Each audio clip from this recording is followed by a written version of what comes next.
வணக்கம். ராமச்சந்திரன் பேசுகிறேன்.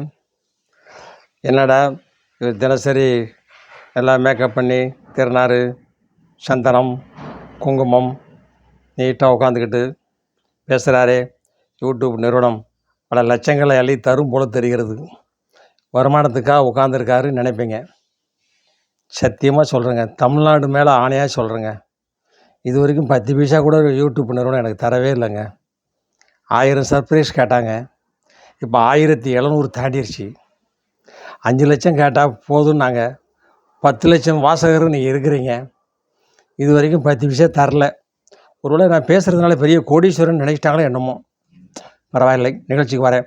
பொதுமக்களே, நீங்கள் யார் அழைத்தாலும் கட்சி கூட்டங்களுக்கு போகிறீங்க, எந்த கட்சினாலும் பரவாயில்லை, அது பலதரப்பட்ட கட்சி இருக்குது. யார் கூப்பிட்டாலும் நீங்கள் இப்படி போகலாமா? உங்களுக்கு அசிங்கமாக இல்லையா? ஒரு 300 ரூபா கொடுத்து சாப்பாடு தாரேன், ஓசி சோறு தாரேன்னு கூப்பிட்டா உடனே போயிடுறதா? போகாதீங்க. இப்போ திருச்சியில் மகாநாடு வரக்க போகுது, 10 லட்சம் பேர் திரட்ட போகிறாங்களாம். போகிறாங்கன்னா கட்சி தொண்டர்களா?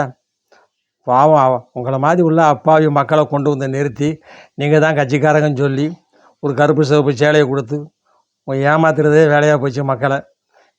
10 லட்சம் பேர் ஏதுங்க? ஒவ்வொரு கட்சியிலையும் 10 லட்சம் பேர் இருந்தாங்கன்னா நாட்டில் இருக்கிறது எத்தனை கட்சிங்க? இருக்கிறதே 7 லட்சம் தாங்க இருக்குது. பல வீடியோவில் சொல்லியிருக்கேன். மக்களே, ஏமாறாதீங்க மக்களே. தமிழ் மாநிலத்தை 300 ரூபா காசுக்கு அடமானம் வச்சிடாதீங்க. இட்லி குப்புற கொடுக்க, அண்டா கொடுக்க, குண்டை கொடுக்க, இல்லை. இது தினசரி பேசுகிறதான் சொல்கிறேன், நினைவில் அதான் வருது. இப்படி ஏமாறுறீங்களே மக்களே அப்படின்னு சொல்லிவிட்டு அடுத்த வீடியோவில் வர்றேன்.